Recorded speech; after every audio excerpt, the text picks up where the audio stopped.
Hey y'all, it's Christy from Teadoddles. It is time for another Motivational Monday. As usual, I'm filming this on a Sunday afternoon. I have a few more things I want to cut in my fabric space. So I'm getting bags prepared for a shop update the first weekend in February. So I was like, I need to go ahead and film this so I can get it edited and ready to upload. Well, I don't edit this one. I take that back. This one I don't edit. The other ones I let my son edit. I need to get computer setup area so that I can do it because he gave me his old computer as he built a new one, but I just haven't had time to do that yet. Anyway, I'm getting off topic. So today I'm wearing a very comfy, it's like a sweatshirt. I made it, let's see, you can see, yeah, it's very lightweight knit though, so it's not really a sweatshirt, but it's more than a long sleeve t-shirt, I guess. And I've shown this before. If you remember, it was huge because I just made the biggest size. I was being lazy that day. I just cut it out and made it because it was a fairly simple sew because it finishes itself when you put all these bands and things on it. But yeah, I adjusted it now so it's not quite so huge. I could fit two of me in there, so it was really large. But yeah, this is I believe this is a style arc pattern. I'm not sure. If somebody wants to know what it is, I'll tell y'all. I'll look it up and tell y'all, but I'm probably not gonna bother with it at this point. I believe all this fabric came from Girl Charlie. And I really like the contrast of the star fabric with the flower fabric. So, and just a couple things. I'm gonna have the Valentine cow will start Friday. Yes, this Friday.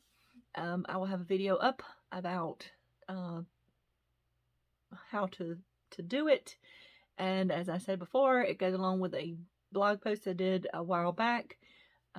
But I'm gonna show you how to use the pattern no matter what size yarn you use.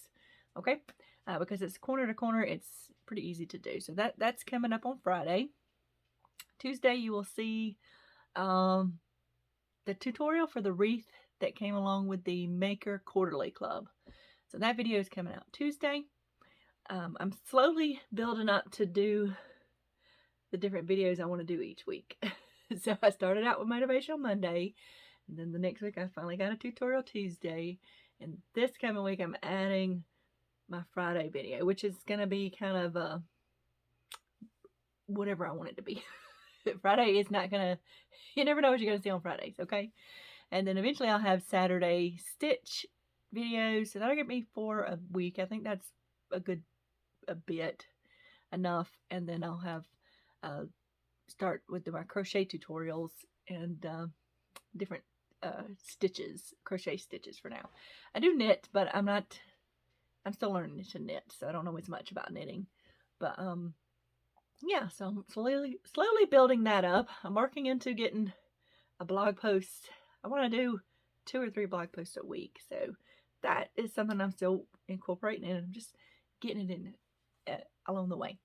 So I did get some I'm gonna take a little drink right quick. I'm still working on this coffee. I need to put it away because it's late, but this is my best friend gave me this last Valentine's Day. It's a best friend mug. It's nice. It's quite chilly and rainy today, so it's kind of a gross day. And I got me a little snack when I finished talking to y'all. I made these today. They are a blueberry breakfast cookie, I think is what it's called. But I got this email from a baker blog I follow. I will link that down below so you can check it out if you like to. And she had a whole list of eggless baking things because everybody knows about the eggs. I don't think I need to talk about the eggs, but it's quite tasty and it's very hearty. So yeah, I like to on Sundays make things that I can use throughout the week, and that was one of the things I did. So, And I got some Happy Mail. I'm not going to show everything that came in it because some is for the shop. It'll be kind of a surprise. But from the Fat Quarter shop, I ordered 2 little, these are called mini charms, or 2.5-inch squares. I love these because you get a little taste of the whole line of fabric. And these are Valentine themed. And I wanted them for a little project I'm going to do. So then I ordered a yard of the Kona fabric color of the year, which is Crush, is what it's called. It's a very salmony pink is what I would call it, or a what's the word I'm looking for? Coral. That's what I'm looking for. So I really like it. I have some yarn ordered from Lion Brand. Hasn't made it yet, and some other colors of the year. I just think that's interesting. I've always wanted to do a project with colors of the year. Etsy has some, and Pantone has some, and then Kona usually has the color of the year. So that's something that's coming up too. And then I also ordered, because these were on sale, it's a desk calendar from Gingerbee, which is a fabric. Yeah, I think that's how you say it. Gingerbur. And it just has quotes and some beautiful imagery in it. It comes with a built-in easel. I was just trying to flip to one of the pages so you can see it's double-sided. And I thought it was really cute. And I'll actually be giving one away. I ordered a second one for a giveaway, which that will come up. I'm going to do a Teadoddles Talks at the end of the month. So be looking for that, and I'll do giveaways in that. So the last day of the month is when I plan on doing those. So that's that. I have something else to put with it. But what was funny when I ordered this, it was like, they sent me an email. I want to make sure I meant to order 2 of them. So guess. I thought that was very odd. That why would you question someone ordering 2 calendars? Some people keep them in different places. I have many calendars. So I have a planner. I have the calendar on my phone. I have a mini planner in my purse. This I plan on just sitting out on my desk so I can glance at the date if I need to. I don't know. Anyway, those are just some fun things I got in the mail. So now I'm going to, I gotta find my page in here. Now I started this journal thing. I was watching a YouTuber. It's a sketchbook. It was a different way to journal. I really enjoyed it. I think it works best for me because it's not, I can put everything in it that I usually keep up with, and it's not like the planner where I have to keep up with days when I'm going to do things. This is where I can get ideas and put out ideas or take notes on things that I watch or read or things like that. Which reminds me, I was going to show you the book I'm reading. Hold on just a second. Okay, so I like to read. I haven't read books in a long time, and mostly they've been Kindle books. So my goal this year is to order a physical book to read every month. This month, I've seen this book recommended by other people before, and it's just something I'm really into right now. It's not, let me just say, it's not a light read. It's not something that you read just if you want to enjoy a story. It's called The Body Keeps the Score. It is brain, mind, and body in the healing of trauma. So this is just something I'm very interested in, and I will put a link down to the book below if you'd like to check it out. They do have a hardback and a paperback and a Kindle version of this. So I've read a first chapter of it, and it was talking about his work with veterans and things like that, and when they were first learning about PTSD and things like that. So this is a very learny book. I don't like to say nerdy book because I like to read things like this as much as I like to read a fiction. So these are the kind of books that I'll probably purchase the physical book because I'd be more likely to look back at it for reference or something. If it's just a storybook, I'll probably just buy the Kindle.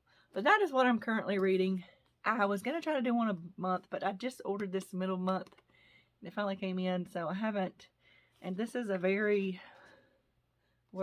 small print book, so I probably won't finish this before the end of the month, but we'll see. I've been reading it in the evening before I go to bed because I'm trying to stop being on my phone before I go to sleep so I can sleep better.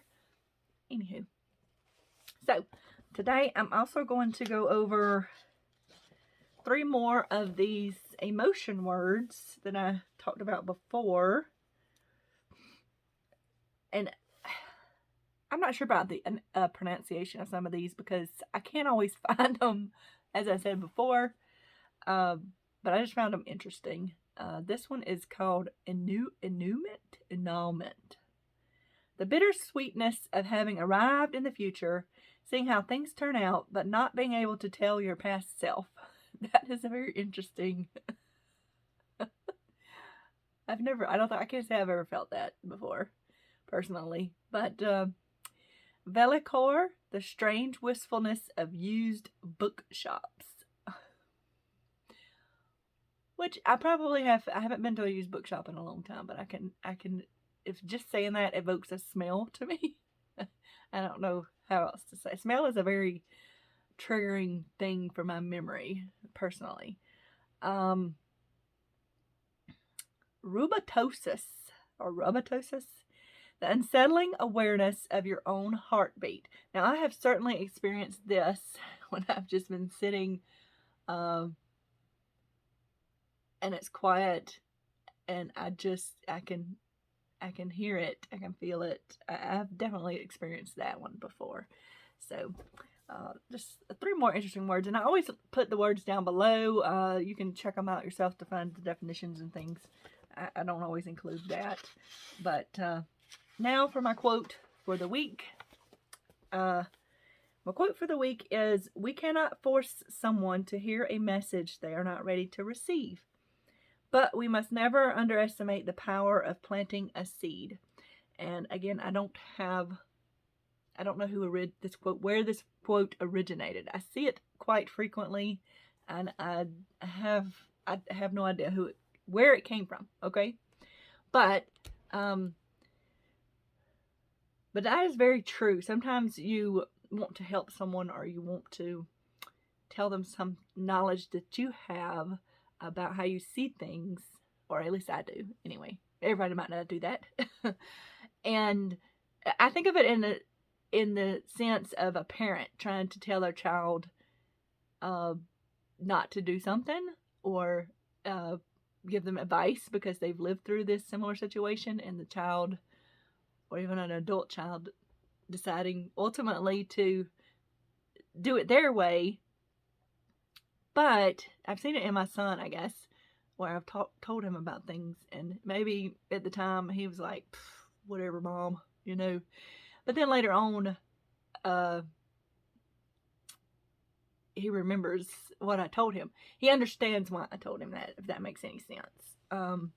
So planting a seed, takes a while to grow sometimes. And so it's just a reminder that sometimes what we say affects people. It can affect them negatively. It can affect them positively. So I try to have positive words for people most of the times. I'm not going to say I do it all the time, because I get angry too. I get mad too. But I'm trying to get better about, if something does make me angry, or it does make me feel mad, to think about why it's doing that before I say something. If that makes any sense. That's something I'm working on personally myself. Not that I've been one to blurt things out, but I have said things that I later regretted. I'm sure we all have. So I'm trying to get better about that. So anyway, I'll have that quote down below, and I will see y'all in the next video. I hope y'all have a wonderful week full of making. Bye.